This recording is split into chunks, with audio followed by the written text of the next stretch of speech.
पंतप्रधान नरेंद्रजी मोदी व समस्त ओबीसी समाजाचा अपमान करणाऱ्या राहुल गांधीच्या पुतळ्यांचे भाजपकडून दहन। पंतप्रधान नरेंद्रजी मोदी आणि समस्त ओबीसी समाजाबद्दल अपमानास्पद वक्तव्य करणाऱ्या राहुल गांधी यांच्या विरोधात भाजप, युमे व विद्यार्थी आघाडीच्या वतीने बुलढाणा जिल्ह्यातील खामगाव शहरात तीव्र निदर्शने करून प्रतिकात्मक पुतळ्याचे दहन करण्यात आले। नुकतेच काँग्रेसचे नेते राहुल गांधी यांनी एका प्रचार सभेत पंतप्रधान नरेंद्रजी मोदी हे ओबीसी समाजात जन्माला आलेच नाहीत असे बोलत वक्तव्य केले। यामुळे केवळ देशाचेच पंतप्रधान नाहीत तर संपूर्ण ओबीसी समाजाचा अपमान झाला। याचा निषेध म्हणून भाजपा युवा मोर्चा व विद्यार्थी आघाडीच्या वतीने आज भाजप कार्यालयासमोर तीव्र निदर्शने करण्यात आली।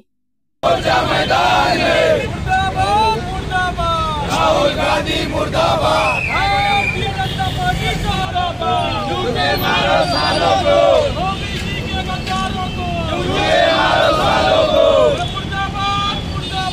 राहुल गांधी मुर्दाबाद, खाली मुंडकावर पाय, राहुल गांधीचं करायचं काय, खाली मुंडकावर पाय।